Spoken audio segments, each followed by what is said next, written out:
Dans cette deuxième partie sur JavaFX, je vais vous expliquer comment gérer l'aspect dynamique de l'application. Pour cela, on va commencer par mettre en place un contrôleur du fichier fxml qu'on a créé dans la première partie.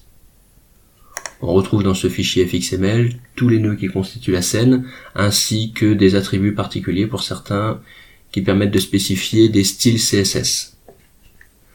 Nous allons commencer dans un premier temps par ajouter dans le nœud racine un nouvel attribut, fxController, qui va permettre d'indiquer la classe dans laquelle nous allons mettre le code pour contrôler l'application.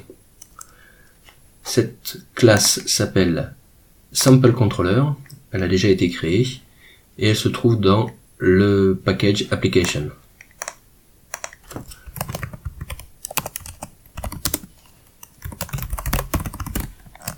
La voici indiquée. Une fois ce lien établi, je vais particulariser certains nœuds de la scène sur lesquels je vais avoir besoin d'agir avec le code Java. Le premier est ce groupe qui va me permettre de placer les pièces sur l'échiquier et après de pouvoir les déplacer au fur et à mesure du jeu.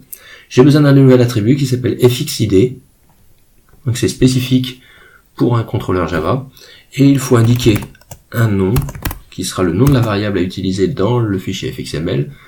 Je l'appelle ici zone jeu. J'ai besoin aussi de récupérer le champ de texte. Pour ça, je place aussi un attribut fxid et je vais l'appeler attack textField. Une bonne habitude est de donner un nom de variable qui indique en même temps la nature du nœud sur lequel on est en train d'agir. Donc ici un textField. J'ai besoin aussi de pouvoir modifier l'historique dans cette zone de texte.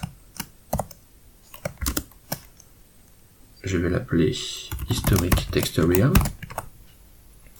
Et je veux pouvoir gérer le moment où l'utilisateur appuie sur le bouton. Pour ça, c'est un nouvel attribut qui s'appelle onAction. Et je lui indique ici le nom d'une méthode Java que je créerai dans le contrôleur. Cette méthode, je vais l'appeler attaquer. Une fois ces modifications faites dans le fichier fxml, il faut maintenant aller modifier le contrôleur pour récupérer ces variables particulières et ces méthodes particulières. La première est déjà faite. On retrouve ici la variable zoneJeu qui correspond à cet attribut zoneJeu. Et il y a une annotation particulière @fxml qui indique que cette variable est créée par le fichier fxml. Je vais refaire pareil pour récupérer le text area. Attention de bien choisir celui qui appartient à la bibliothèque JavaFX. Il s'appelle attack_tf. Et le champ de texte, textField, le text area s'appelait hist_ta, alors que le champ de texte, textField de la bibliothèque JavaFX, s'appelle attack_tf. La méthode attaquer n'existe pas encore dans cette classe, je vais la créer. Il faut aussi lui ajouter la notation fxml. Et elle s'écrit d'une manière particulière, elle retourne rien du tout, on l'indique donc dans sa signature, elle commence par void, le nom de la méthode que j'ai indiquée, et il y a un paramètre particulier qui est forcément de type actionEvent,